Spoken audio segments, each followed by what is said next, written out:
All right, so tonight we're going to be working on the exam cohort. So we're going to be covering competencies 1 and competencies 3, and we will also have some practice questions at the end of the session.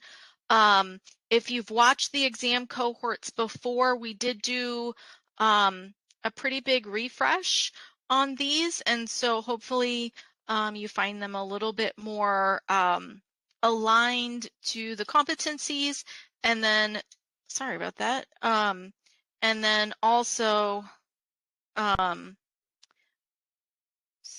uh, okay, that is annoying. It won't, I do not know how to use my phone clearly. Um, So sorry about that. Okay, so competencies day 1 and day 3.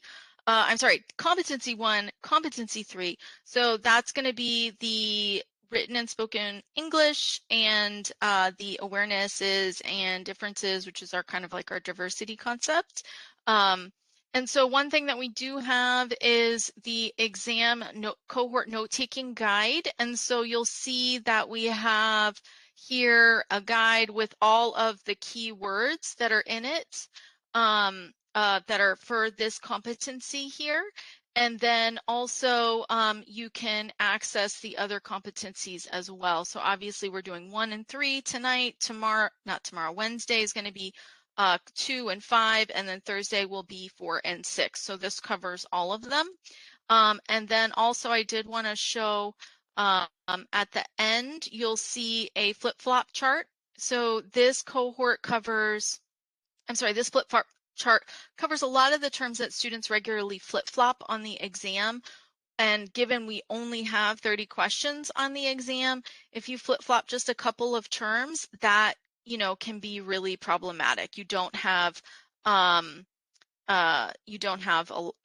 lot of wiggle room. Hi, Lisa. This is for the OA, but competency 1 covers all the terms you also need to know for the task. So just keep that in mind. And so the other thing I wanted to highlight is as we're going through it, you'll see this little flag here on the slides for any of the terms that students regularly flip-flop. So that you can pay careful attention to those as we're going through. Okay, so here are, just screen snips with the link. So later when you get the slide deck, you can go through those and have the quick link there for that. I did also try to link each of the slides to the link each of the terms to the slides in the deck, so that again, as you're going through and you're studying and you're, taking good notes, if you need to refresh your memory on anything, you can do so very easily. So these are going to be the things that we're going to try to get through tonight. I definitely want, for you to ask questions in the chat bod. Please, let's stay on what the slide is on, just so that it's not confusing to, other students. But I do want, if you're confused about a concept, or you're not quite sure about, the example I'm giving or something like that, definitely let me know. Yes, Anna, you will get an email with everything, but I will pop the link with the slide deck and the note-taking guide in there, just so that you have access to it and you can make a copy of the note-taking guide right now, and that way you can start taking notes.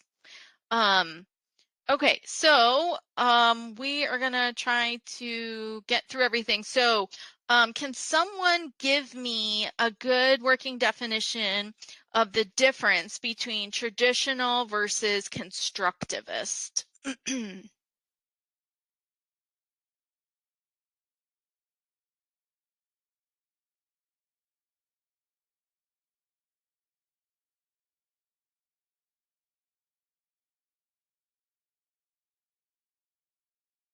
Or an example of what, would be traditional versus an example of something that we would see more with a constructivist approach.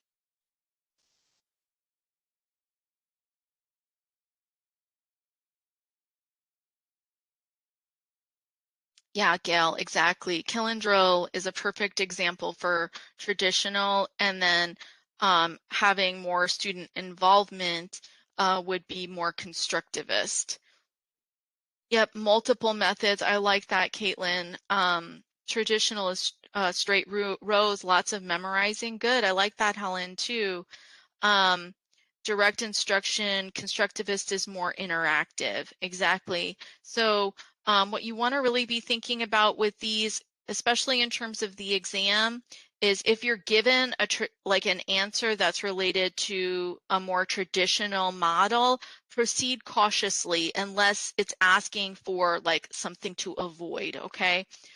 In our course, you're going to see much more in line with more constructivist procedures. And so you really want to just keep that in mind as like, when in doubt, you know, choose the constructivist answer, as long as what it's asking for is something that we should be doing, right? Obviously, if it's saying something we should avoid doing blah, blah, blah, then yeah, okay, it might be a more in that traditionalist approach. So the kill and drill, memorization, now mnemonics, you know, like I think it depends. But you know, it does come up sometimes on the exam, especially in terms of like high frequency words and things like that. Also, you know, if you're telling students the answer, like, let me tell you what's important about, you know, the Revolutionary War, instead of having them go and search and find answers, maybe on a web quest or something like that. So we really want to tap into the things that they know and help students to really understand things by putting them in their own words, engaging them, things like that. Okay, and then the other thing we want to think about that's sort of broadly overarching the course is really thinking about balanced literacy. Does anyone have a good definition of that or a way to think about it?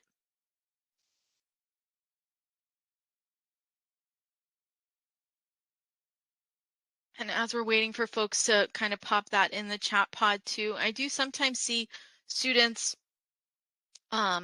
flip-flop balanced literacy with basal approach and literature-based approach, because as we read fast, like all those words can sometimes look a little similar. And so, you know, just kind of keep that on, you know, on top of your mind as you're, you know, going. But with balanced literacy, what we're really looking for here is a balance between reading, writing, and word study. Yeah, exactly, Nicole. All the aspects of written work, reading, and that reflective component as well. And so, you know, the basic premise of balanced literacy is that all of these things are interdependent on each other. And so helping students become better writers is going to help them become better readers. Helping them become better readers will help them become better writers. Doing, you know, word study is going to help them read better. It's going to help them write better. So all of these things are interconnected. I did pull in a nice graphic too here with just, you know, some of the individual components of balanced literacy because it really does revolve around, you know, those core I'm sorry, like reflection, yes, but I was going to say like workshop, readers workshop, writing workshop, and then also independent time and shared time, independent time to read, independent time to write, shared time to read, shared time to write. So all of those things are going to be important. And then that transfers to when we start thinking about 21st century technology. So one of the things that sometimes comes up for students is not really having a clear grasp on the gradual release. And within the balanced literacy model, we really need to know the difference between what happens when we're modeling versus how that can be in terms of guided practice or shared practice. Now, here's the tricky thing, okay? In our lesson plan, they kind of group and smush some of these things together. So just be mindful of that, but in the OA, they might refer to shared practice. They might refer to guided practice, but you want to think about both of those as directly with teacher support, okay? So the teacher is actively guiding and collaborating. And so for shared practice, we often think of that as like a whole class practice, where guided practice might be more in like working with small groups, and we guide and practice on a particular skill. I'm offering my support there to them so that they can practice with me. Now, it's not a negotiable, okay? So it's not like only if they need it. Nope, everybody gets it because it is really a practice opportunity. Now, I do see a lot of students confuse that with modeling, and modeling is just where I demonstrate the skill. That's it. I'm showing students how to do it, right? So I might have already explained how to do it, and then when I show them how to do it myself, like, oh, here's how I tie my shoes, and I tie my shoes, now I'm modeling, okay? So you just want to really make sure that in your brain you've got that modeling is not the same as guided practice, okay? Any questions on that? And of course, for independent, that's when they're doing it on their own, right? So no independent work is happening in any of these other times. Any questions on that? Especially that difference there between the modeling piece and more guide or shared practice. And I did put some pictures here so everybody could kind of like visualize. I'm a very visual person, so those kinds of graphics are helpful. Alrighty, I'm going to move on, but if we come up with a question, please just go ahead and pop something in the chat. All right, so language experience approach. Has anybody ever seen this in the classroom?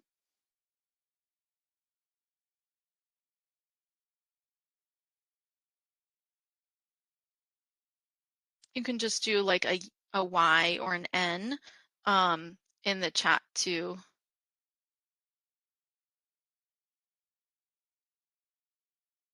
No, okay. Nicole used it in her lesson plan. Great. Yeah, so the language experience approach is a great approach that we often see used with our English language learners, but it depends on the full integration of reading, writing, speaking, and listening. And so what you want to think about is you have a shared experience. So maybe you went on, is anybody seeing a delay on my video feed? I just want to make sure because I'm getting some messages on my end. Okay, all right. So it's just visually distracting for me. Cool. Oh, somewhat, a little bit of a delay. All right. I find that super annoying, so I'm going to just turn my video off so that I don't get distracted by the delay myself. Okay, so going to be hard, y'all, because I talk with my hands. So I'm going to have to just tell you what my hands are doing. Okay, so if, for example, the class went on a trip to the zoo and then the next day we could do a language experience story where we use that trip to the zoo to write a story. And I write down exactly what the students are saying so that they can make that connection between what they're speaking and what I'm writing down. And then we also read it back. So again, they're getting that very close tie as we are reading. Today we jumped like kangaroos. You know, I'm using a pointer or something like that to direct them to like, okay, here we are. We're going to say the word today we jumped like kangaroos. And they can make that real connection between it. Typically, too, we are incorporating some sort of visuals along with it because we can look to the pictures to help us come up with the words. And we do we're kind of writing it together, we're reading it back, and there's that really important loop there. Any questions on that? And definitely if there's terms that come up that like after I explain it, and you're like, oh yeah, I know what that is. That happens a lot. Like now that you see it, now that you hear it, you might just not know what it was called.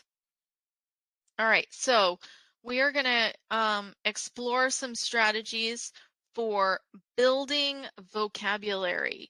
So one of the things that the course really goes into a lot is the need to make sure that when we're building vocabulary, we do so with explicit instructions, right? Like vocabulary doesn't happen by magic. We have to teach that vocabulary, and there are specific ways that we need to teach it. Yeah, Anna, good question. In competency 1, under the read section, there'll be a really nice article about the language experience approach. And vocabulary also needs, scaffolding and support. Again, it's not by magic. We need to really break those terms down. So one of the first things that we can think about for developing vocabulary is co-shaping or revoicing. So essentially what that is where the student might say something without using academic language, and then when I respond back and revoice back to them, I use that academic language. Has anyone ever kind of seen that in action in the classroom? So if I, here in the slide, we have the example with, the student might have said, it happened in some jungle place in olden times, and the teacher's going to reframe that with using that academic language. Oh, do you remember where the rainforest was? And then that's, the goal is obviously for them to start to incorporate that language as their own, so that then they feel like that language is their own. It's not a foreign language. So we just want to really make sure that we're thinking about this specific strategy, for building vocabulary, but it's also great in the classroom to, so in terms of the OA, you might see it in a vocabulary question. You might see it as it relates to maybe English language learners too, because it's really important for them. But we want to really think about how we can help students to bridge that gap between learning this academic language, which, it's not it's not typical for like a third grader to run around talking about, constituents or pre-writing or things like that. So we need to help them learn that language. All right, the next one is word sorts. So there can be a couple of different kinds of word sorts: open word sorts, closed word sorts. Feel free to pop in the chat if you've kind of seen either of these in the classroom and what you think, why you think this is going to help them to develop their vocabulary.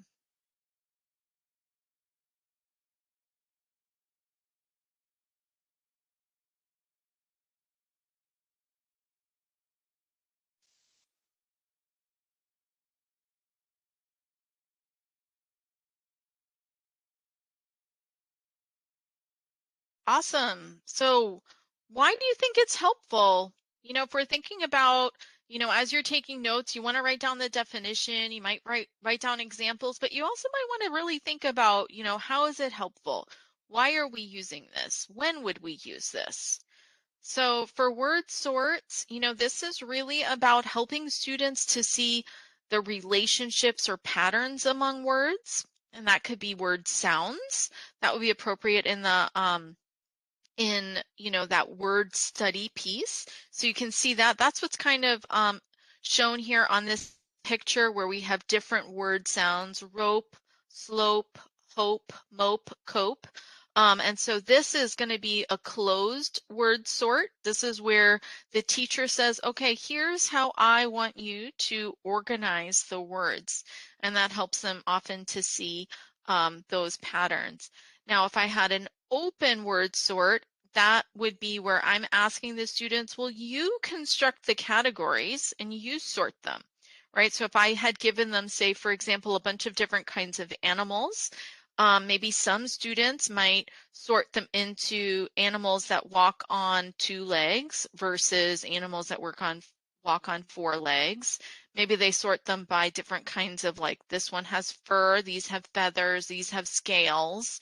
Maybe others might sort them into different types of animals. Okay, these are all the birds, these are all the reptiles, these are the amphibians.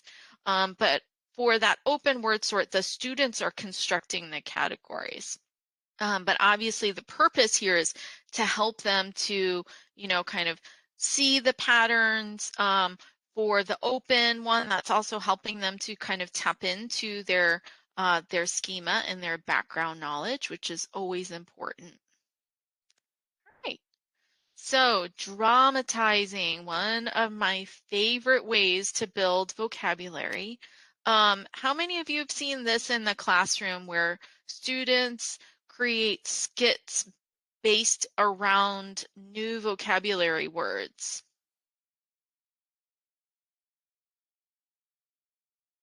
So maybe I might have just introduced students to the word, disgruntled, because maybe it's going to be in a story we're reading.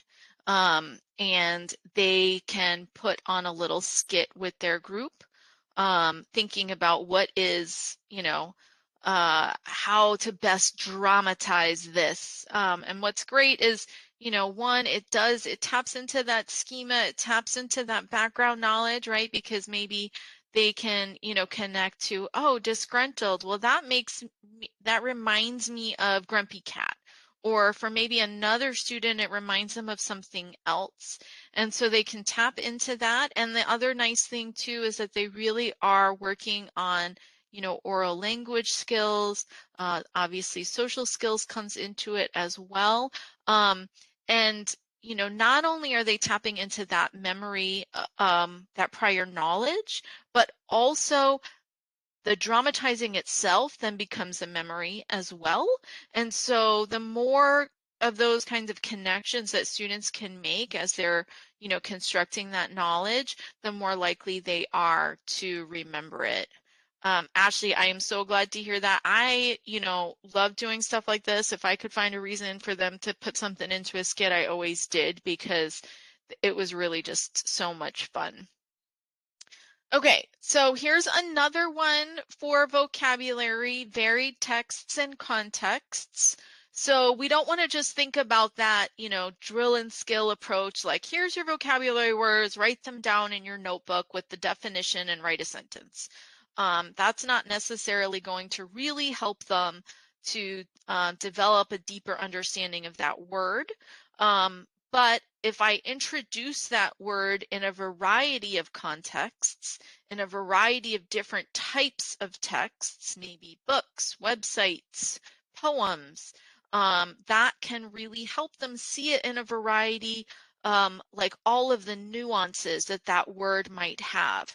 And so, students will know what a butterfly is, many of them.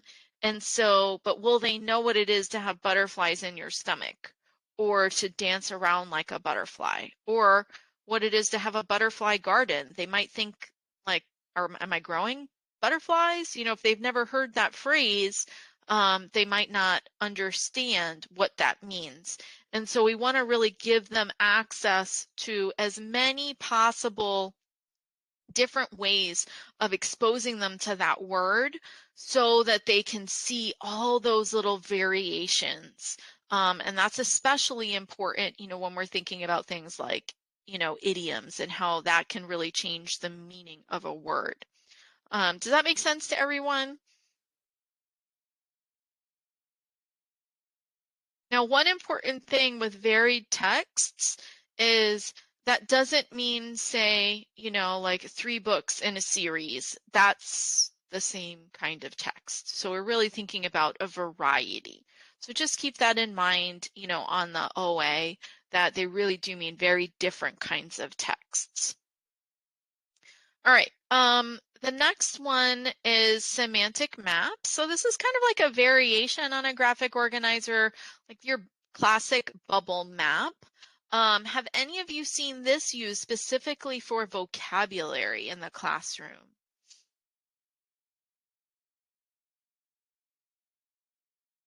Oh, okay.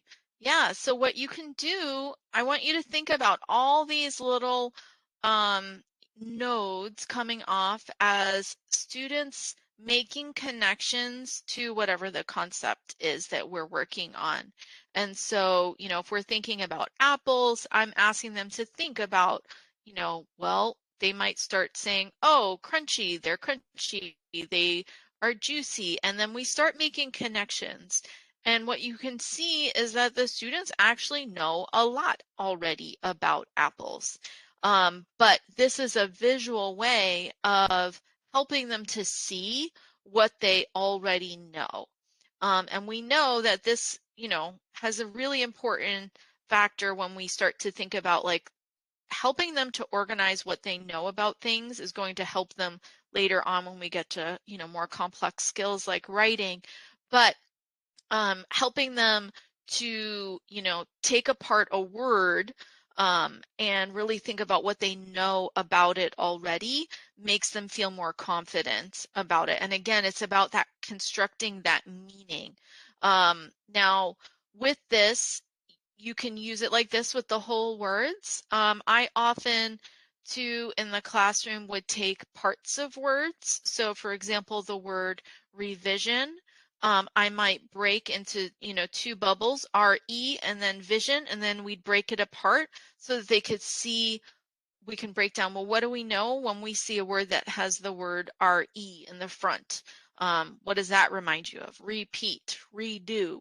And then what do we think about when we think about vision? Well, to see. Okay, so what do we think this word might mean? So even if we're not familiar with that word, we can start to break it down. And semantic maps are a great way of doing that. And I would say too, if there's a word that you're struggling with, even for the exam, you can always try this for those few words that you're having a hard time with. Okay, so any questions about the vocabulary strategies? So you do want to try to study those as a group of strategies because it can be really helpful when you hit a vocab question. If you kind of start to think about all of those terms on your short list, that's going to help you to, really evaluate those answers.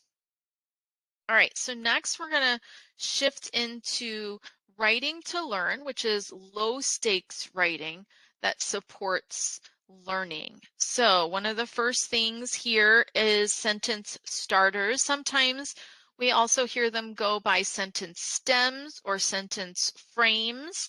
I've seen them all used fairly interchangeably. How many of you have seen these or used these in the classroom? Why do we want to use these? How might they help a learner?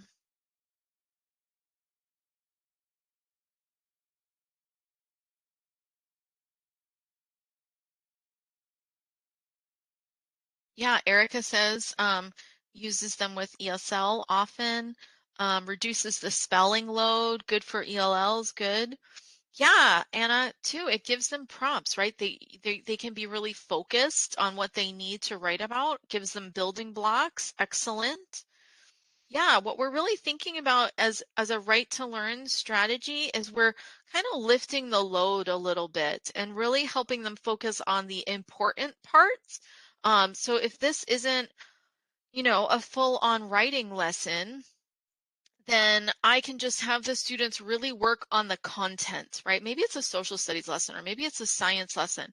And if I can give them, a sentence frame, that can help them get to the content of the lesson without getting bogged down by, extra writing. Yeah, Lisa, so this is definitely a way to scaffold for your learners who might have a variety of exceptionalities. So, you know, um, whether that's cognitive difficulties in some way. It could also be maybe some fine motor skills, so if the student has a difficult time writing because they have, some lagging fine motor skills or something like that, that could be a way to reduce the fine motor skills. Dyslexia too. And so that's definitely a big piece of it.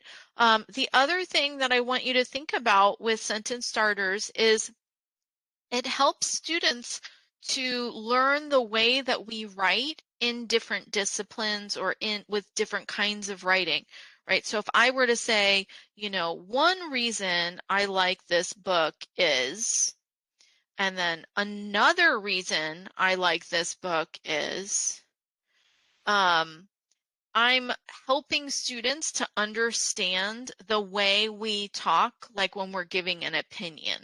One reason is, the next reason is, right? These are all things that we come to know and expect in opinion writing. And so, and we do this a lot in the classroom. We might even give sentence starters or sentence stems orally, right? So maybe we're introducing students to a peer workshop. Maybe they're peer reviewing for an early time, and we can say like, okay, turn to your partner and I want you to say, my favorite part of your writing was, and so I'm leading them into learning that discourse that we do when we are having that oral discussion or that peer workshop, that peer review workshop.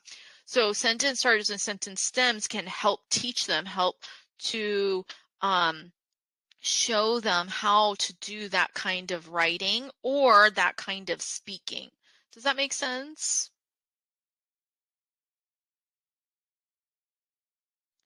Awesome. Okay, the next right to learn strategy that we have, and I do see students sometimes flip-flop these a little bit, is learning logs, exit tickets, quick writes. I'm sure all of you have seen these in the classroom. Sometimes though they get called slightly different things. And so you just want to really, again, make sure that you're connecting what you know and what you've seen in the class to the way our course talks about it. So learning logs, you want to really think about that as it's reflective writing. It happens after the learning, after the reading. So we might have done some reading about this picture is about some animals, and then they go into their learning log and they write. So that gets called a lot of different things in the classroom. Like I used to call it, in my like the writer's journal or the historian's journal. And so you might hear it called a lot of different things, but it really is about them reflecting on what have they learned about that thing, right? And maybe there was things that they struggled with, right? Like I had a really hard time brainstorming ideas today. I think I needed to reread the work again before I started brainstorming, right? It might be that kind of a reflective writing. Exit tickets, most of us are very familiar with those. That's going to be after, at the end of the lesson, right? So they've done independent. Exit tickets are something that we would do in the closing activity typically. And then quick writes, this is going to be, in the middle of the lesson, in the middle of the learning. And that is definitely, an informal formative assessment that I can use in the middle of the lesson to determine, oh boy, I need to start reteaching some of this, or no, everyone's got it, so now I can move on. But what that looks like is I'm in the classroom and I say, okay, everybody, stop. We're going to do a quick write. I want you to know right now for, 2 minutes, everything that remember about the causes of the American Revolution, so that we can see, where is everyone at? And then I can collect those and see, are we on track? Are people understanding? Or do I need to pause and review a few things? But that's definitely something that we do in the middle during the lesson. So you do want to make sure that you're keeping track as you're writing your notes, what is it? Why do we use it? When do we use it? And sometimes also for who is getting a lot of benefit from this. Okay, so now we're going to review Danica, it's definitely the quick write is an written strategy. Um, I don't know that we have the corollary for an oral one. Um, and so that's definitely something you want to, I wouldn't worry too much about in terms of our course, but the quick write is definitely a written one. Um, Anna, the difference between learning logs and exit tickets is learning logs are always reflective writing. It's always reflecting on the learning. Exit tickets can be me asking them anything. It could be not anything, but like I could say, okay, tell me what you learned today about the 5-step writing approach. And so it can be a content question. But I can also ask them like, oh, what was the thing that you learned about yourself today as a writer? So it can be reflective, but exit tickets, tend to be sometimes a balance of both, but learning logs are only reflective. Only, and it's just about, what they learned, in terms of their writing process. Nicole, I never used exit tickets as a summative. I've always considered that more an informal, formative assessment, um, where students are writing informal writing, and then typically I'm going to use that for reteaching the next day to see, okay, does everybody have it, but not summative. Summative is more like tied to the behavior in your objective. For the learning log, yes. I will say the exit ticket should happen during your closing activity. It's just not the summative. The summative is something else. So I'll just clarify that. Learning logs, can you have a prompt? Yes, absolutely. Absolutely, Kate, and you definitely can have a prompt for them. All right. Any other questions about those right to learn strategies? Helen. Yeah, and that might just be, the difference between different content areas, but in our course, if you were to use an exit ticket and the lesson plan, that would not work for the summative. I think it really depends on what is the content going on in the lesson, but for the language arts course, that's not going to work. But you do use them often. I might say to students, hey, okay, write down for me what you learned about, revising today. But it's slightly different because of how writing is assessed compared to other content areas. Yeah, it's like Nicole, what you're doing is you're, connecting it to the way that you learned it before, and now you've got to kind of also have like a little file folder for like the term as it relates to this content area. All right, let's dive into the writing genres. So these are like kind of like big bucket genres. So within narrative writing, there'll be other genres. And so, but we're going to just deal with the big buckets today. So every type of writing has different features, different characteristics, different traits. And so the big buckets we have in our course are narrative, informative, and opinion or persuasive. As you shift into, like, say, the children's lit course, you're going to go even further into these different genres to learn about the kind of like the subgenres within there. But for our course, we're hanging out pretty big. So the first one we're going to talk a little bit about here is narrative writing. What I want everybody to think about with narrative writing is that it can either be a personal narrative where a student is conveying a story about something that happened to them, so related to a personal experience, or it can be an imagined narrative where they're imagining a story, right? So it could be fantasy, where there's like talking dogs, or it could be, something that's a little bit more realistic. But regardless, we want to think about narratives are a story. And what we try to do in those narratives is we try to paint a picture. We use lots of details, figurative language, and we can have factual details. Sometimes this throws students off a little bit. So if I were writing a story about, let's say, um, the Revolutionary War. I don't know, I'm on a Revolutionary War kick here tonight. I can have, figures who were involved, who are real historical figures in my story, but it's still a story. I'm imagining it. Even if I refer to real events, right? Just in the same way, when we pull up on, you know, um, Netflix or something like that, or Amazon Prime, and we pull up like a historical drama, we expect it to be historically accurate, but we do want to make sure that it is, connected to that time period, right? We're not introducing cell phones in the 1800s. So it should be, relying on those realistic details. There needs to be a plot, so beginning, middle, end. There should be a central problem or conflict. There's characters, there's setting, there's dialogue, there's sequencing that happens.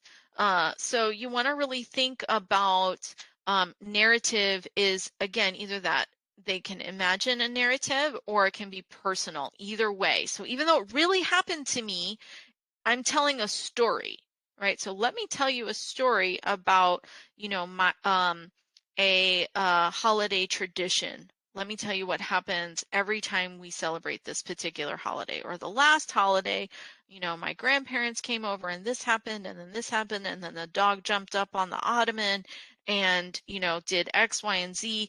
I'm telling a story. Okay, now that is very different from informative writing, where this is 100% facts. There's no opinion.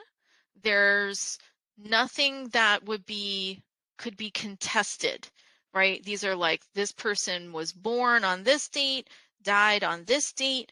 They, were, famous because they did X, Y, and Z. It's going to be very factually based. It can also be things like a how-to, right? How to make something. That falls under informative. Now, even though, maybe some people make pizza one way and another set of people make it another way, that doesn't matter. It's still a how-to.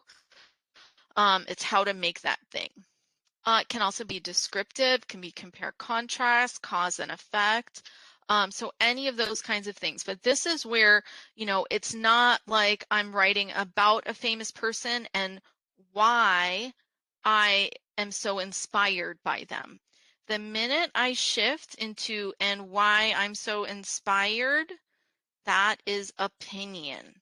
Okay, so you really want to make sure that you keep these two straight. I see students confuse them all the time. Um, so thinking about opinions, when we're talking about that, there's a structure to when we write opinions and when we read opinion writing. We'll have our topic that we're talking about, we'll have our opinion, we'll have our reasons, we'll have our examples or evidence or facts that we're using to back up our reasons, and then we restate it, right? So I know I was lucky enough to have my son do a very careful PowerPoint presentation or keynote presentation on why he should get a blue-tongued skink. And one of his reasons, or one of his pieces of evidence and subsections that he had was, I know mom doesn't like lizards. So, but it was like, I know mom doesn't like lizards, but here's some things that might help her to like this blue-tongued skink. I did not get him the blue-tongued skink, but you want to think about that structure, right? So when someone has an opinion without these things, you're left feeling like, but I don't understand why, and so that's what you're looking for when you're teaching this kind of writing. And again, these terms obviously are really connected to some of the options you can have for the task. And so it's really important that you understand them, not just for the OA, but also for the task.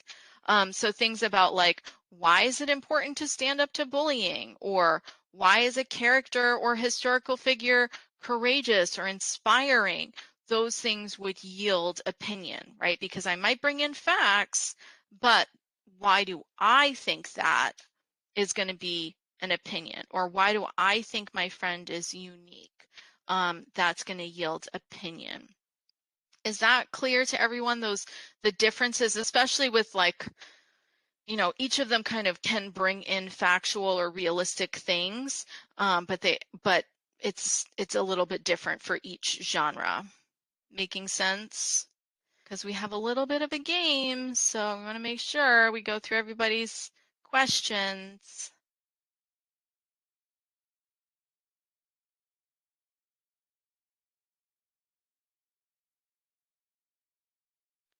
Alrighty.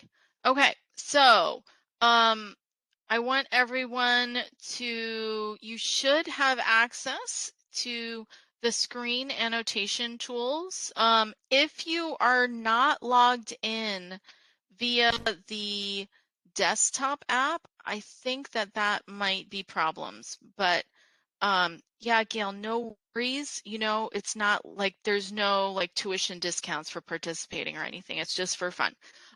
You can always participate too in the chat. Okay, but I do want everyone to kind of look on the left of your screen. You're going to see a pen tool. It looks like a little pen, and then you can choose your color, and you should be able to write on the screen. So if you could check that out. So when we flip to the next slide, everyone knows how to use it. Awesome. All right, cool beans. All right, so I do need to temporarily turn it off for just 1 second while I flip slides, and then I'm gonna flip it back on. Okay, so everybody should have access to it now. Just go ahead and you can make little tick marks in here for sorting out which one is which.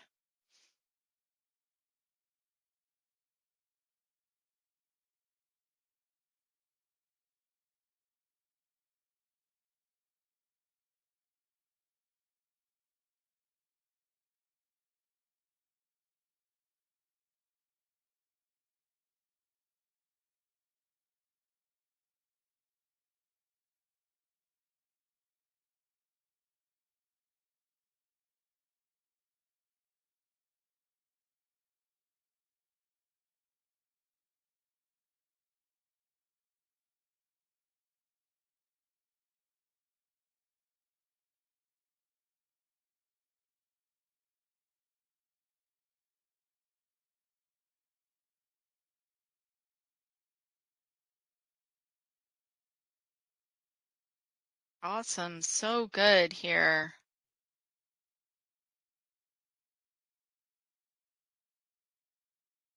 All right, so I'm gonna try to choose a very different color here. Okay, so for this one, the my favorite holiday and why, here are your 2 key words that help you understand that this one is most definitely going to be opinion. And that's because if I were just writing about, okay, this is the holiday, you know, here are the traditions associated with it, the symbolism, the food, that could be informative. But this one is really, it's my favorite holiday and why, so that one's going to be opinion. For this one, we want to really think about the how to stand up to a bully. Those are steps.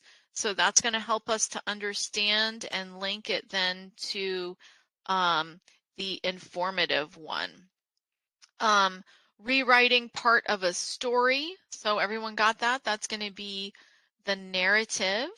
And then for what I think the theme of the story is and why. So everyone got that one too. Definitely opinion. Facts and history about a cultural tradition. So that one is definitely going to fall under that informative piece. If it were again the, you know, why it's my favorite tradition, then that might be opinion. Writing a fairy tale or a fable, so that's a kind of a story. So that's going to be that one. My friend is unique because, so my reasons why my friend is unique are going to be different than somebody else's. And so that's going to make it opinion. Now this one looks like there might have been some confusion. So let's really break this one down. So here we have, we're writing a story.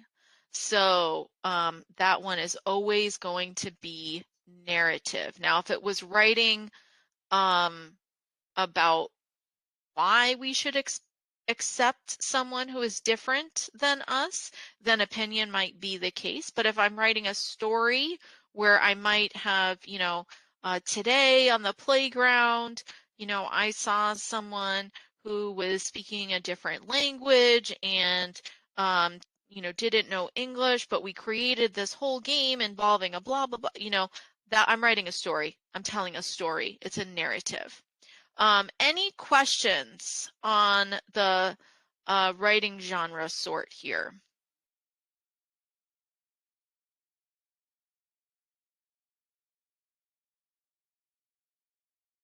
All right. So one of the things you want to really think about in your notes for the writing genres is you do want to have some good examples in there. So like know the genre, but also have some examples because a lot of times the questions will be like, a teacher wants to incorporate informative writing and narrative writing in their unit. Which writing tasks will help the teacher do that. And then you'll need to be able to identify, which of those things are narrative versus opinion versus, something else. And so you really want to look closely at those things. All right, the next thing we're going to talk about here is going to be the writing process steps. So the first thing I'm going to say is sometimes in your district, you might call these things different words, okay? And sometimes in your district, you might do different things with them. But in our course, this is how they're breaking down the 5-step process. And so pre-writing is going to be things like where you choose your topic, you brainstorm your ideas, maybe you outline, you do research, all of those things tie back to pre-writing. So that's the stuff that we do before we do our rough draft. Okay, so everything that we do before the rough draft. For composing, this is our sloppy copy. This is our rough draft. We're not worried about finding the perfect word. We're not worried about writing the perfect sentence. We're not worried about spelling errors or anything like that. We're just trying to take those ideas we did during pre-writing and compose and write our rough draft. Okay. And for revising, we're revising for content. So that's going to be, we might add in some details.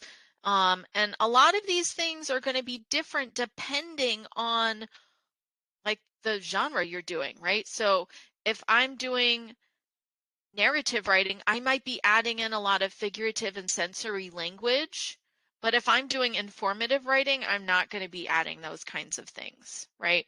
So when you're working on your task, you'll want to think about, you're just going to choose one step of the writing process, but you need to think about how it's connected to that writing step. So in this one, though, the important thing is you're not making any corrections for spelling, punctuation, grammar, etc. That's editing. Okay, so this revising is just for content. So that's like rearranging your sentences, rewriting certain things, coming up with juicier words, that kind of stuff.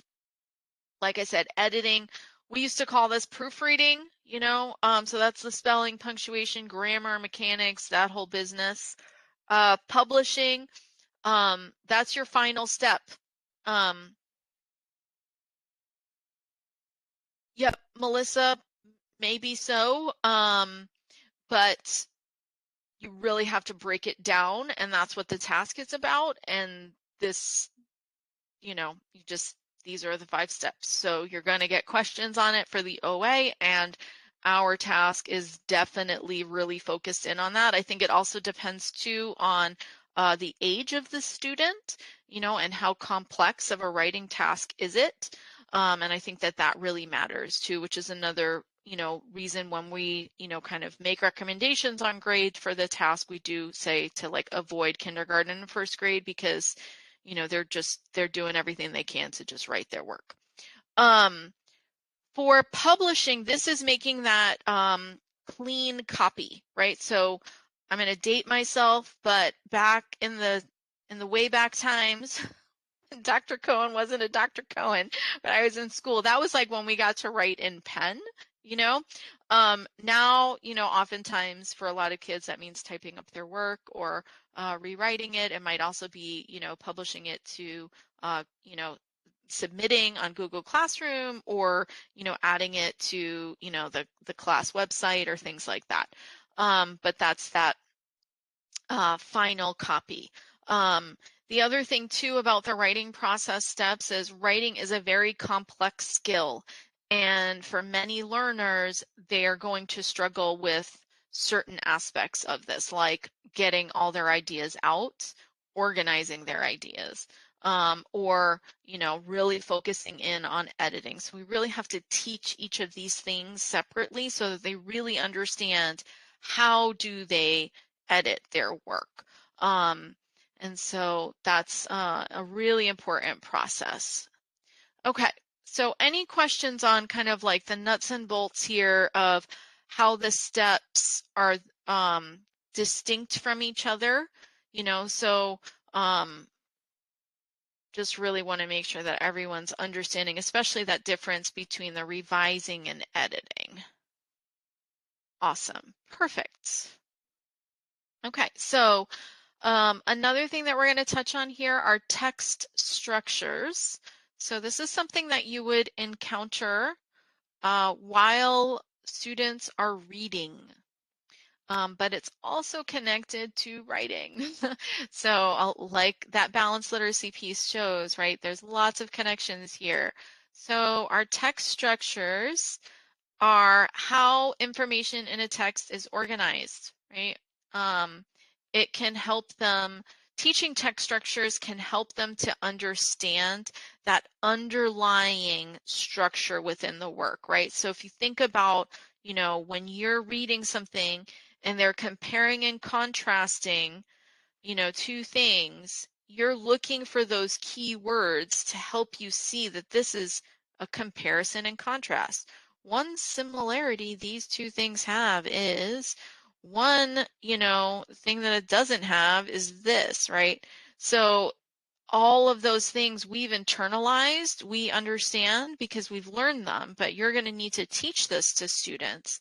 And teaching them those structures is going to help them be better able to locate that information within the text because they know what they're looking for.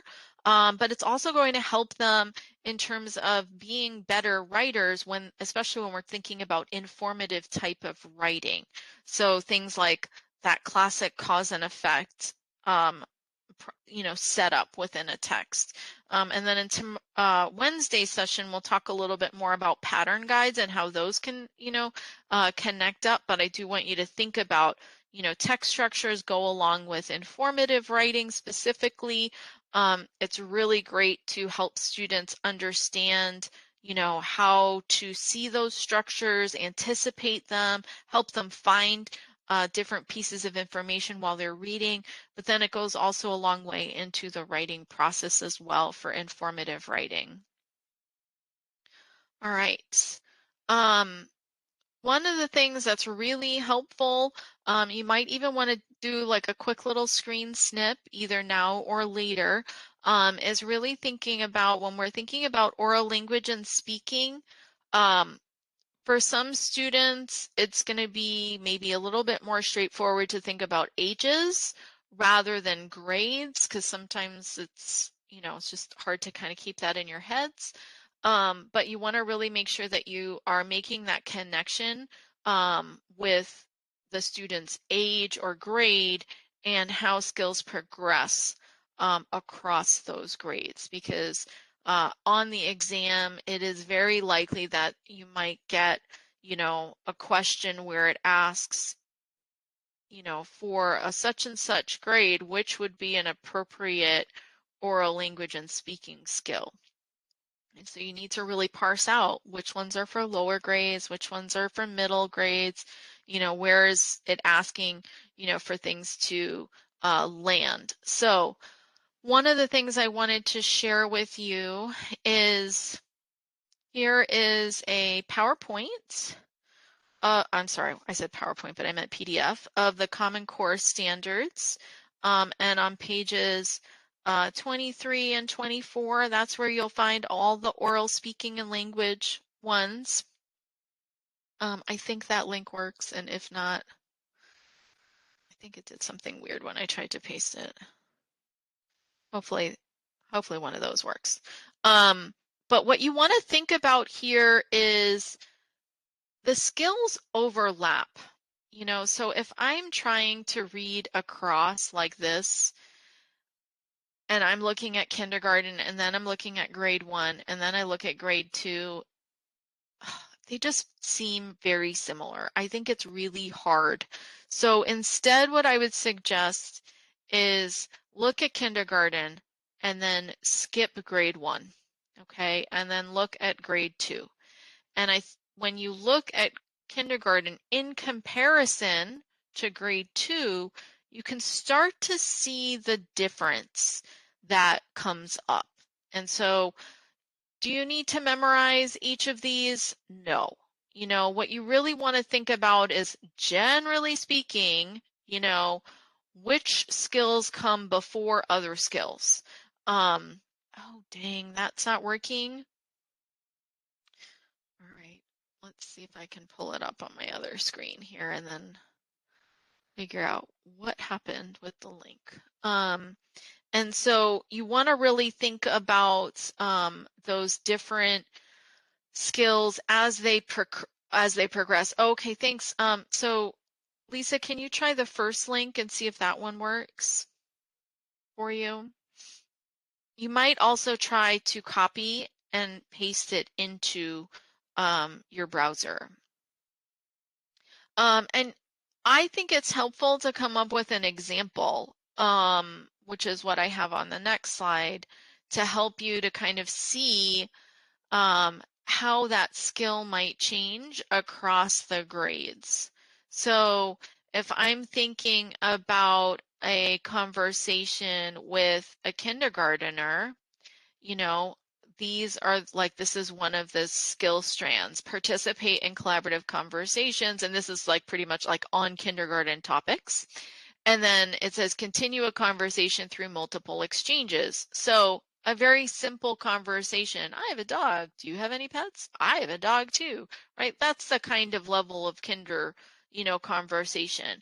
But for second grade, we get this additional one about building on and linking to the comments of others, asking for clarification. And so, here we have a much more developed one where the student's like, oh, I have a Labradoodle. What kind of dog do you have? And then the teacher can say, I have this kind of shepherd. And then the student has more information. Well, my neighbor has a German shepherd. Is that the same kind? Is it similar? And so it's really, you can see how these things progress. And so if we then go to fourth grade, where we get, pose and respond to specific questions to clarify, review key ideas expressed and explain their own ideas in light of the discussion. So if we think about a different scenario where, a canine officer comes, gives a presentation on, how the dogs are trained, the specific skills that they have, where they sleep, things like that, I'm going to have a much higher level of expectation of the student compared to those earlier skill strands. Does that make sense? How these are going to grow and across the skill strands. Does that make sense? Like, as we go across the grades, the skills are going to become more complex. Oh, good, Lisa. I'm glad that it worked. Yes, more detail, more complex. Perfect. And so that's definitely one you're going to want to have some examples of in your brain about like what's it like to have a typical conversation. And then again, I think skipping the grades can really help you to see the distinction between those different ones. Okay, so that is going to wrap up our competency 1. We're going to shift into competency 3, and then after that we've got practice questions. So I'm trying to not spend the first time I redid this cohort, I took a really long time because I got super chatty. So I'm trying to be chatty, but also cover everything. So a couple of guiding principles that you want to think about for the culturally inclusive classroom. And the way that this comes up on the exam is that often through those scenario questions. One thing that I would really encourage you to do is like don't discount an answer just because it seems common sense. If it is working alongside these guiding principles and some of the other stuff we're talking about, it could still be right, right? So if it's something as simple as, oh, the teacher knows to do this because it makes their, class feel relevant and welcoming to all the students, like don't just discount it because it seems very common sense. So some of the things you want to think about are, diverse partnering. So don't get swayed by ones that talk about, the need to put all your ELLs in one group. For example, that's rarely going to be a positive answer. And then, that kind of goes along with shared practices, working together. Obviously, giving them opportunities to make connections with their culture and their school is going to be really important. Another piece too is for you as the teacher to be metacognitive and reflective, right? So being aware of your students' own cultures and then being aware of your own. So that's going to be another piece. This is another one that comes up, where you want to always have a good balance between recognizing those patterns, but then also understanding that you're dealing with individuals. So, I don't know how many of you have heard the saying, like, if you've met one autistic student, you've met one autistic student. It's like that, right? So you can think about, like, yes, there might be patterns, but you're still just dealing with one student. And so we always want to kind of really think about that line. And then differentiation. You should always be differentiating for your learning styles, your needs, your exceptionalities. So you just want to really make sure that you're reading those answers carefully so that you're not, kind of caught up in a situation where you might choose an answer that is saying like, you're going to do X, Y, regardless of who your students are. Rarely is that going to be the situation. You should, we're going to definitely teach academic language, and we need to make sure that we are working on building up that background knowledge of our students. We want to support the development of that academic language and background knowledge because these are foundational to a student's success in school. We know that it makes a huge difference in terms of their overall success and retention through high school and going into beyond. Then the other one that comes up definitely is the linguistic diversity. Standard English is just one form of English. And so be very cautious around any question that says, the teacher should teach standard English and discourage, dialects or other, languages being used in the classroom. Rarely, I'm going to almost say never, is that the correct answer. So standard English is one form of English. Yes, we use it. Yes, we teach it, but never in a way that is meant to devalue other linguistic diversity. And then same thing here, but with assimilation. Yes, school has an assimilative process because it's an institution, but that isn't the goal, nor is that the purpose. And that is not what we are going to be doing in the classroom. It just kind of happens because in the same way that we're surrounded by culture, and so it's going to happen, but it's not the purpose. So you want to really keep these things in mind. Oh, Melissa, thank you so much for asking that question. I did just make that assumption about that word. So assimilation is the process in which, say, someone who is not from this culture or country becomes, say, Americanized. So, for example, if you have a new immigrant, part of that change, even if they're coming from an English-speaking country, like let's say they're coming from England or Ireland or something like that, them coming to the US, learning what it is to be an American. And then within that too, there's, additional cultural assimilation that might happen at a more regional level, right? Like, what does it mean to be a New Yorker versus, someone from Texas, California, Washington, Chicago, Illinois, or something like that. And so, but it is that process of sort of becoming into that. Words have different meanings, even in the same language. Yeah, exactly, Lisa. And so really understanding what it means here, that kind of piece. And then yeah, I have family in Texas, so I am well aware of Texas pride and what it means to be to be a Texan. And so, but we want to just be aware of that. And that is a big part of, of what happens. And so, we just need to be attentive to it, so that we're not, doing it in a way that is demeaning or discouraging or devaluing the student's own culture and values, but that we're trying to kind of have everything live alongside each other.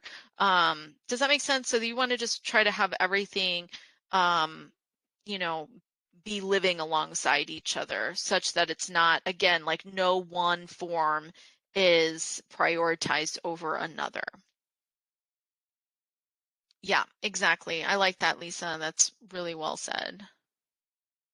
All right. So, one thing that is a great tool in the classroom is this concept of windows and mirrors. And so, this is coined by Rudine Sims Bishop, which is not on the OA, but I just feel like I use this concept a lot, so I always like to give her credit because that's where it's due. But her concept is that she developed is, that children really need to see themselves in the literature as well as see through out to the world. So that's that window versus the mirror, right? If I'm seeing myself reflected back, that's a mirror. If I'm looking, in a book and I see out into another world that is not my own, then that is a window. And so that can be really helpful. And so the example I'll give is personal. So my son is autistic, and for school, even though he was in a lot of 12-1-1 and co-taught classrooms and things like that from a very young age, in the classroom in school, he never received a book with an autistic protagonist until he was in 6th grade. So that means, in school, he never saw himself in any of the books that he read, nor did any of his peers see kids like him in any of the books that they read until 6th grade. So you can imagine, like what that does to a child. And obviously this, can be the same for a lot of different kinds of students, queer students, Black students, Muslim students. Absolutely, Nicole, representation matters. Now, of course, having a parent who is a teacher's college, faculty member, I gave him books. But again, how helpful would it have been for his peers to see that, to see kind of a child who is similar to him? So we want to think about that when we're thinking about, the books that we choose in the classroom, the curriculum that we bring in, the kinds of, assignments that we bring in. It is super important. So that brings us to another term, mentor text. Now, I'm bringing this one up in part because we don't have this term necessarily in the OA directly, though they do kind of sometimes talk about the choice of texts, but this particular word as it's phrased isn't used, but it is part of the task, and so I just cover it here because it helps students understand that. But that's going to be any text that we use that can be a model for what students are writing. So if I want to give them a great example of figurative language, I can give them, let's look at, this sensory and figurative language in a different pond by Balfe. And that would be a great way to help them. And it's a great way to show that diversity and inclusion in the world and bring that in and make those cultural connections, because I can choose any book, right, to teach sensory language. I can bring in like Charlotte's Web, or I can bring in a book where I'm going to be able to bring in some more of that cultural inclusion, so that I'm getting every student and connecting to all of them. So the more varied I can bring in. Okay, let's go to a couple of hidden things that we don't always think about in the classroom. And this is definitely, we want to think about these things in the exam when we're thinking about that, being aware of our own culture and our own bias that we might have, whether it's, oftentimes it's something we don't always think about. So, for example, some students might not look you in the eye when they're speaking to you. Be a lot of reasons, right? Why that student's not looking you in the eye. They might have anxiety. Um, there might be, their cultural background says don't look in the eyes of your elders. They could be autistic. There could be a lot of things that might impact whether or not a student looks at you. They could have attention deficit disorder, and they might, hear better if they're not looking at you. So we just really want to think about, when we're seeing certain things in the classroom, to, kind of do that little internal audit to be aware of maybe hidden cultural expectations, hidden bias, deficit-based assumptions. So if we see a student that is, really disorganized, they're losing focus, um, you know, I know I've heard from some of my son's teachers like, well, he just needs to try. It's like, well, he actually is trying. Like this was him trying. But that doesn't mean, he's not trying. It just also means he's up against, these other challenges, and he is doing the best he can in those moments. And so, we really want to think about, what are we assuming, what does that say about maybe the way we grew up, or our cultural backgrounds? Those things, kind of come into play. And so we just need to do some thinking on that to make sure that we're not, carrying that forward in a way that's harmful to another child. And so we just want to, like I said, we want to just be aware of those things as we're going through. All right, so let's pop in some ideas about, what does it look like to have a culturally inclusive classroom or a culturally sustaining classroom? You can go ahead. I'm going to put the annotation tool up in case you want to kind of circle things that are in the picture or something like that, or if you want to type in the chat, that is fine as well. And then after this is when we shift into the practice questions. I think. No, we've got one or two more content areas that are super fast.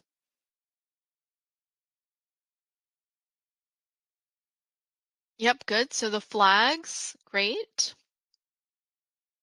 Yes, there's some real connected learning opportunities there. Somebody had circled the geography piece that's being done, the kids being up and around and moving. Yes, a variety of reading materials, excellent collaborative opportunities, fantastic, great. Yeah, absolutely. The big goal, yes, absolutely. So, and you can even think about this too as in terms of like a print-rich environment. We're surrounding kids with that. So artifacts, class decor, print-rich, varied texts and projects, authentic assessments, project-based learning, making those connections to this to self, to others, to the world. Collectivism, yes, I love that. So you just want to, yes, Nicole, good too. Multi-language poster boards, fantastic. So all of those things go into creating that classroom that's going to work and feel like an inclusive and safe space for all of your learners. All right, so we've got a couple little ones here about kind of meeting the needs of all learners. So as I was saying earlier, you know, writing is complex, just like reading. And so we need to really scaffold and break that down. And as you're working through the competencies, as you're working through your task, you're going to want to think about how are you breaking these things down, right? Like how can you use modeling? Can you use think alouds? Can you use mentor text? Can you use task strips or sentence starters to help break down that complex skill of writing? Educational technology is another one.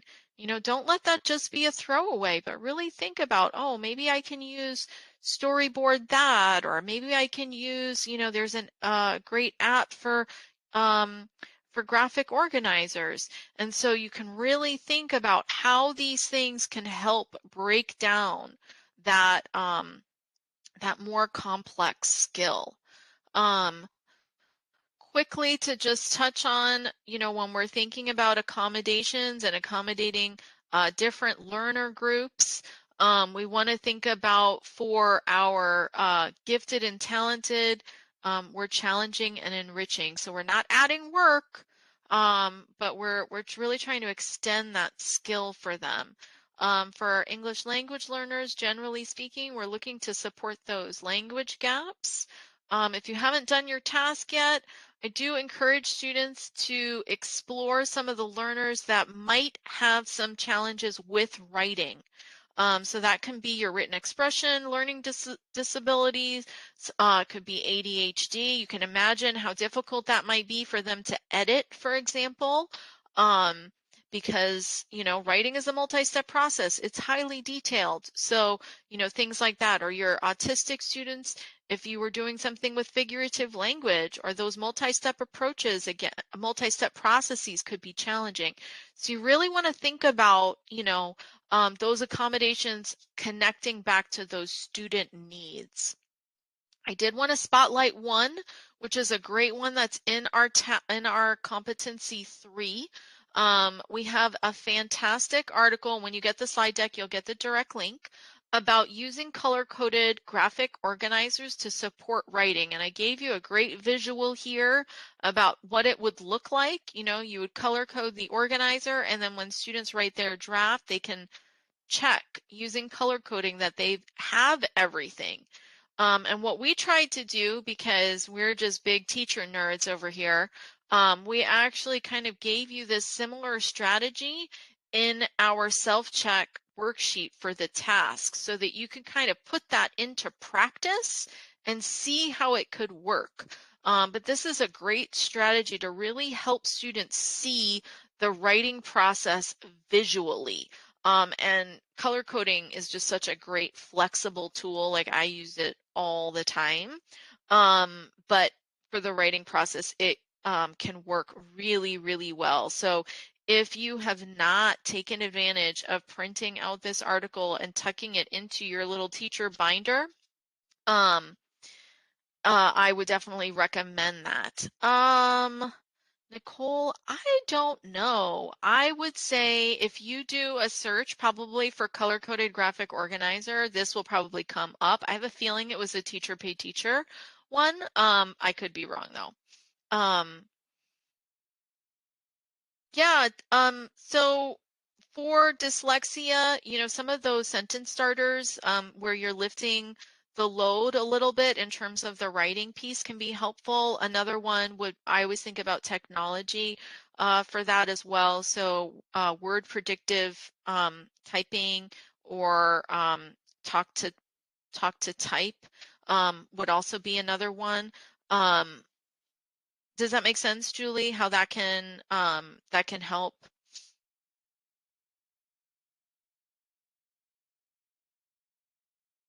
Perfect. All right, great. So really fantastic questions. Anything else before we shift to the practice questions?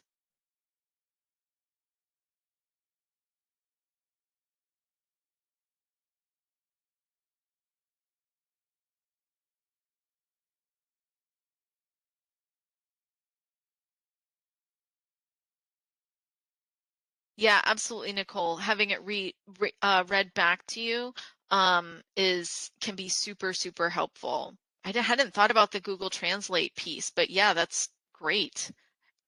I have used the read back, like where you can add an extension and then it reads it back, to you. So yeah, that one's really good. Thanks for sharing that.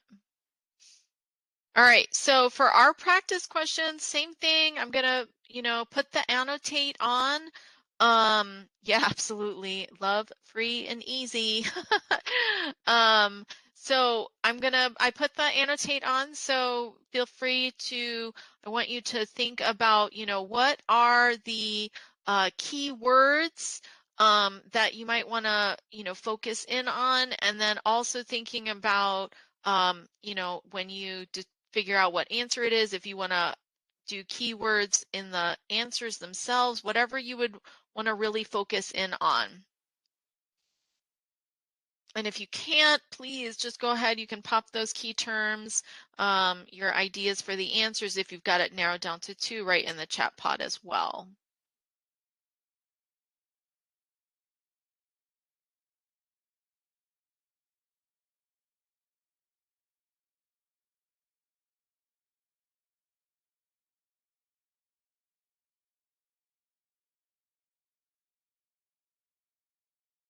All right, looks like we've got a lot of C's for this one, so that's good. That means I really explained oral speaking language clearly, which is nice. um, yeah, absolutely.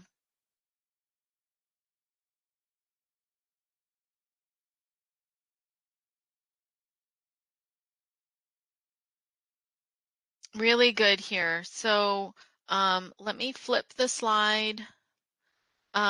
You want to really think here about that 5th grade piece was important. I saw someone starting to underline developing, which is good. Some clues that this is not going to be for 5th grade is what they're being asked to do here, asking and responding to questions to just further understanding. That's going to be low level. That verb here, retell, that's a big clue that that's lower level. And then same thing, recount, lower level. But obviously what's being asked for here, even just the word theme is a big clue that that's a higher level skill, because when we think about, first, second graders, we're not talking about theme. Usually we're just talking about like, what's the central message? So that's another thing to think about here for that. Any questions on this one?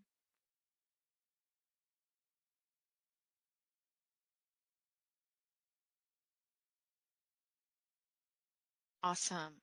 Great. All right, let's flip to the next question. I'll turn annotate on again and go ahead, same thing. Pull up those keywords, highlight them.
All right, awesome sauce here. So definitely thinking about, that reinforcement piece is really important. I like someone really keyed in here to the word modify. She wants to modify the lesson and that understanding of new words. So we really want to make sure that we are focusing in on that. So if we're just selecting words to be displayed, that's not going to work. Right? And if we just have electronic flashcards on a wiki page, that's not really doing it either. And then playing Hangman, yep, definitely not. But here, the minute we start seeing dramatizing, the skit, absolutely, that's going to be your best bet. And if we're looking at these two, the only constructivist response here is this one. Okay, so when in doubt, that can also help you out. All right. Yes, absolutely, Lisa. Good catch on that as well. All right. Let's look at question 3. Everybody should have access to annotate.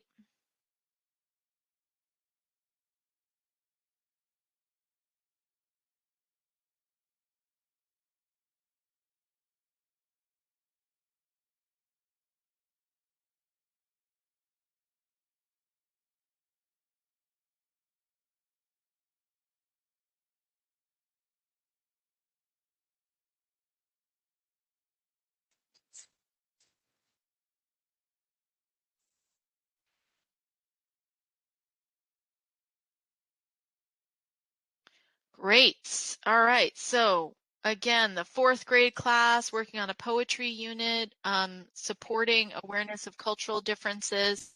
So the only one where they're going to be able to do that here is where they're comparing and discussing poems that highlight diverse cultural experiences.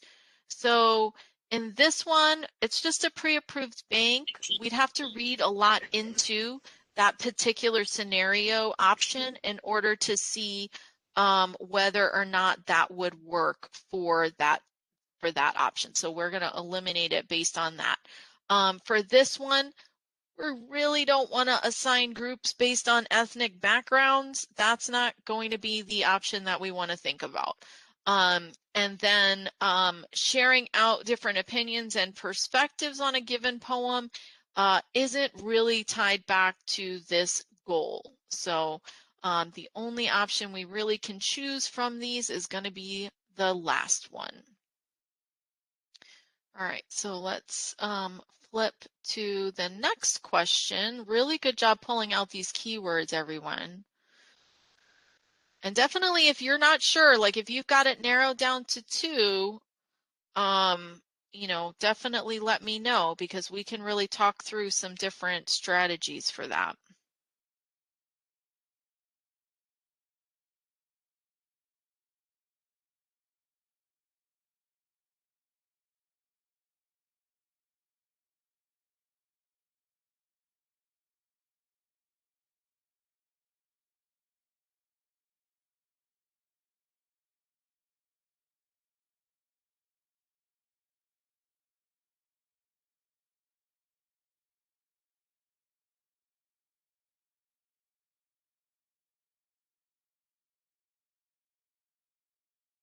Yeah, good, everyone. So this one is absolutely co-shaping and revoicing. So, the teacher is using those prompts so we can hear that academic language and then use the language in their responses. So that's that co-shaping, revoicing piece. All right, so let's look at question 5 here.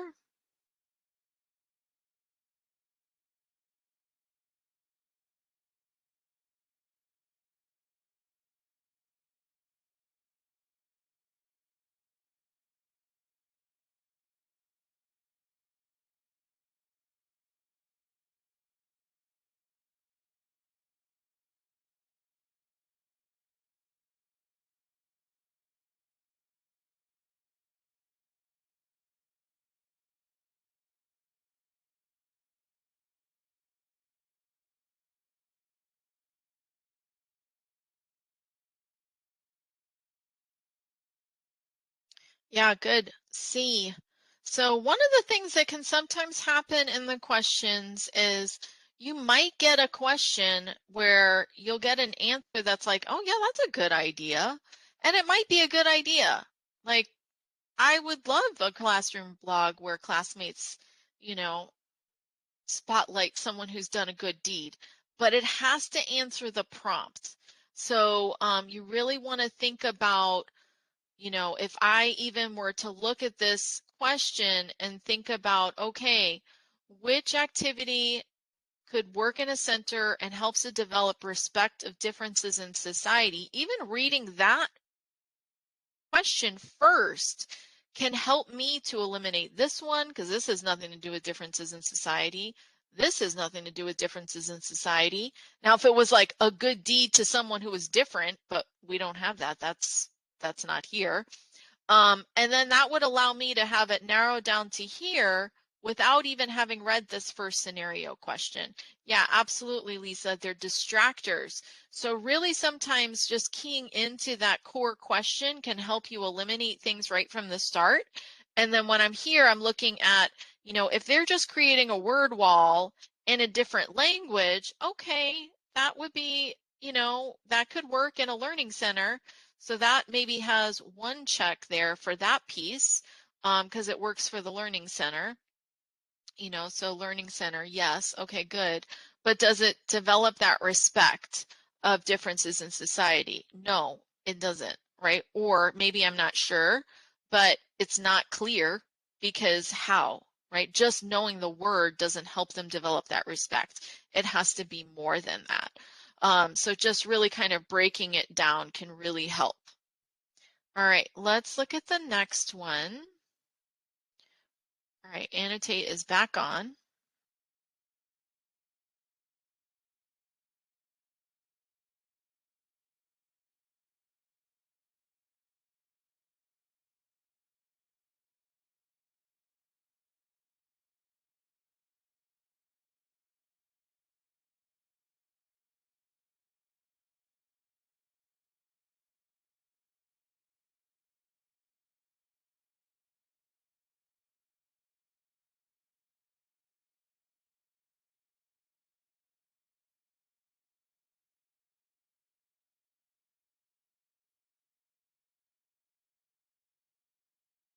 Yeah, really good here. So definitely you want to key into this. Yeah, Lisa, talk about the distractors. Exactly.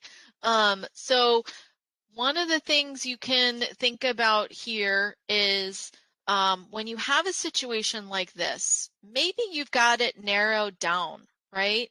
Um, one of the things you can do is info dump. What do you know about these things?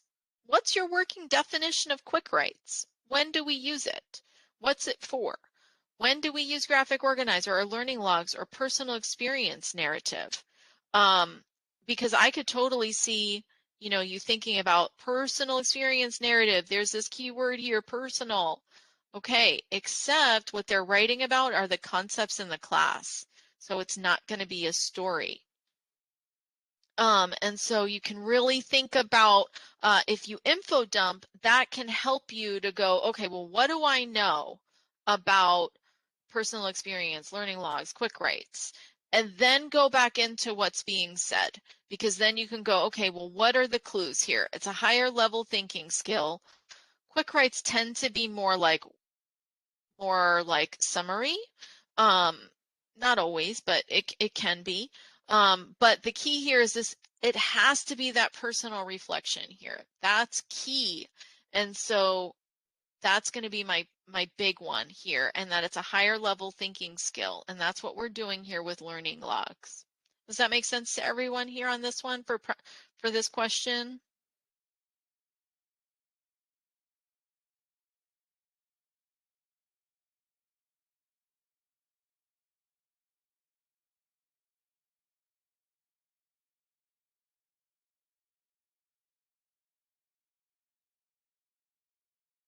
All right, perfect. Thanks, Julie. All right, let's look at question 7. We have 10 total questions, so we're almost done here with this.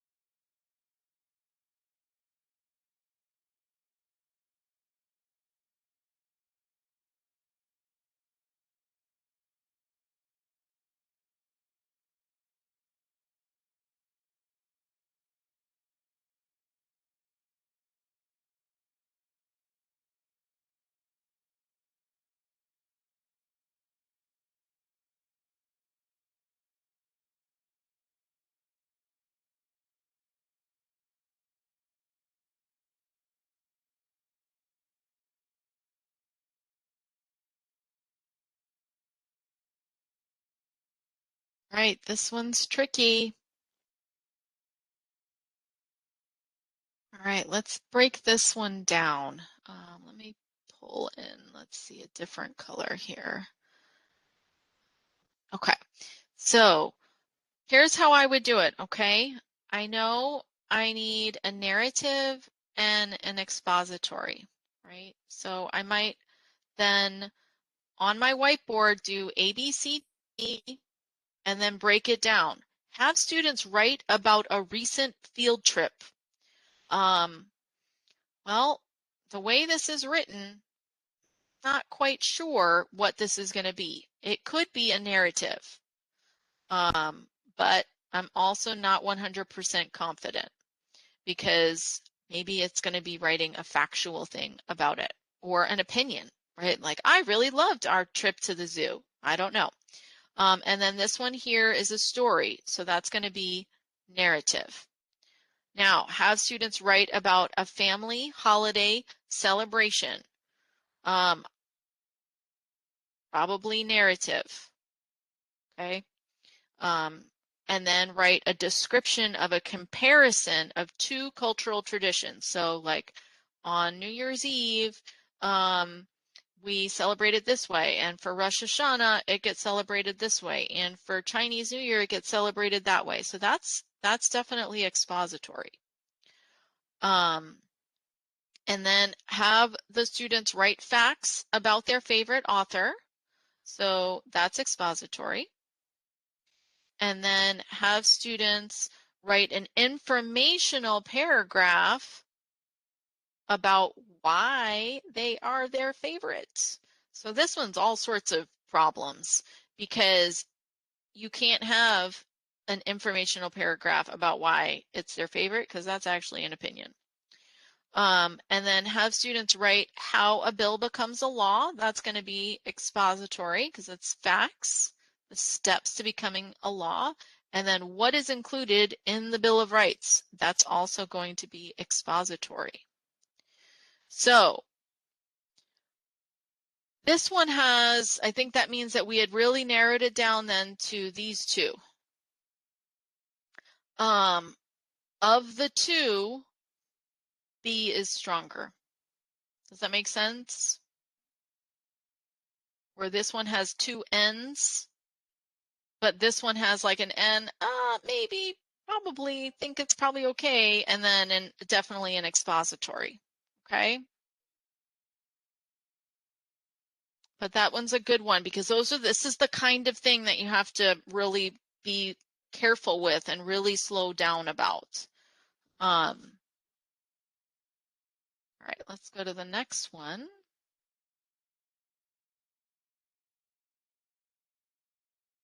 Danica, so explaining a recent field trip would not be expository because it would probably be like, first we got on the bus, then we did, blah, blah, blah, then we did, whatever, and then at the end we went and got ice cream. So that would be more of a story.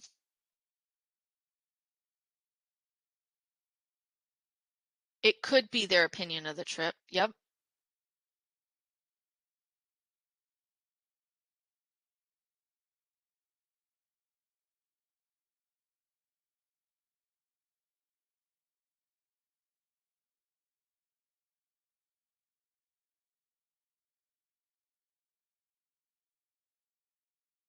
Yeah, excellent, everyone. Really, really good. So you really want to think about when we're thinking about text structure, we're thinking about the structures within the text. So it's not going to be a graphic organizer because when we're reading texts, we don't find graphic organizers. So really good on this one. Let's look at the next one.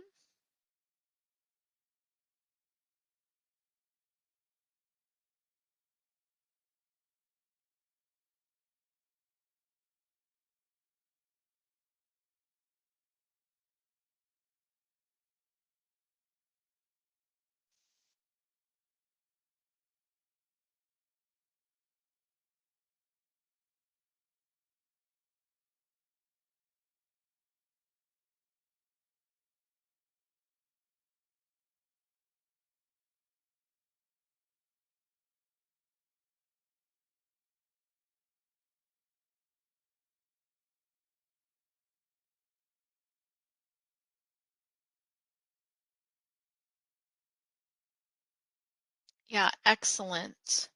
So here we're looking at the teacher and the students are working together, and they're specifically doing it through an example, and it's before students are doing it on their own. So if you're stuck, if you're not quite sure, again, you can always use that info dump strategy. Write out your definitions for each of these.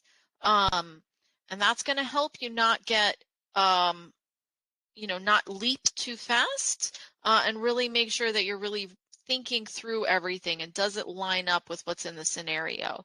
And so when we're thinking about guided practice, that's where the teacher and the students are working together before they do it independently. Yeah, Melissa, so modeling would be when the teacher shows an example, demonstrates an example before they practice together. So if I am modeling to you all, here's how I would break down this question, and I do that first, that's modeling. And then now we're doing it together. What we're doing right now is guided practice, where we're doing it together. Yeah, absolutely, Danica. That's part of the I do. So for that first portion, right, of the lesson, we can present what we're doing. Here are the things we need to know, and then I can model it. That all goes in that first section. And then for guided practice, again, that's going to be different levels, but it can be whole class practice. That's more that shared practice, or guided practice, which can be more like collaborative, like small group stuff and things like that. All right, good. All righty. Let's look at, okay, so here is our last practice question.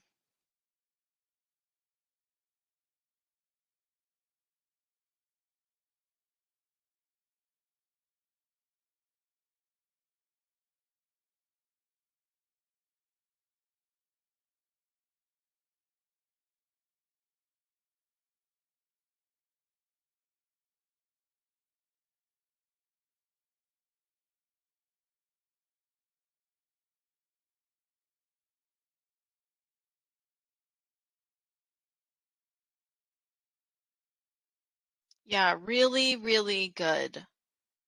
Everybody really nice here because there were some good kind of distractors in here.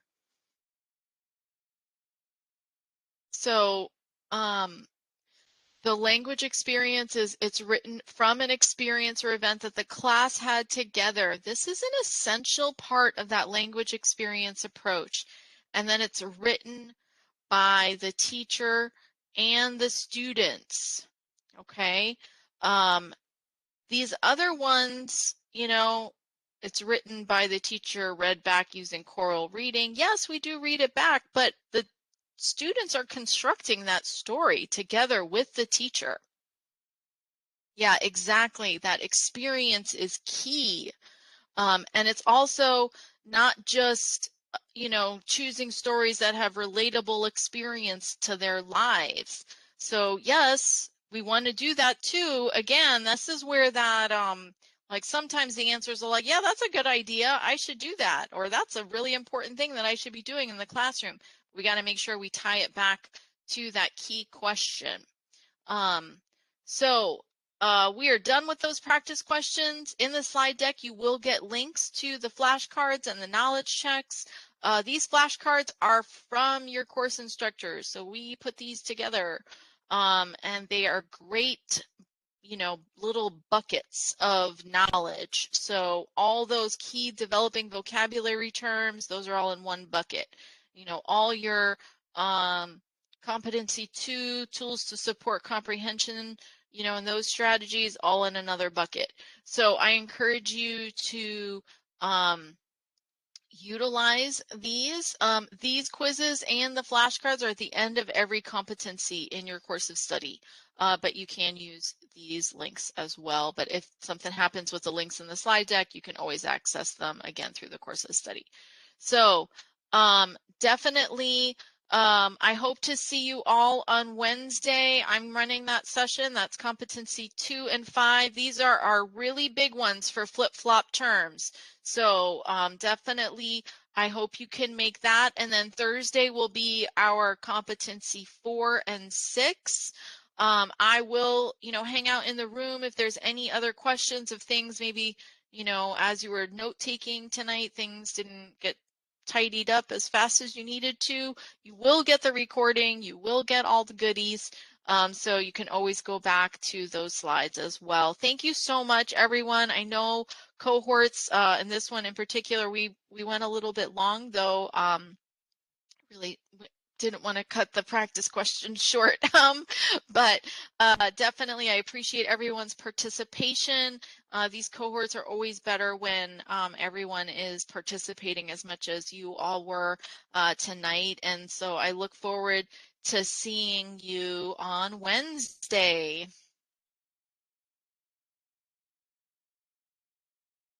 Aw, thanks, Danica. Thank you.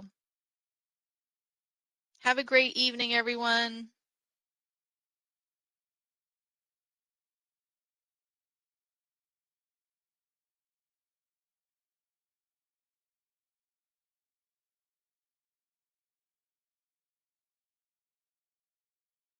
Oh, I'm so glad, Gail.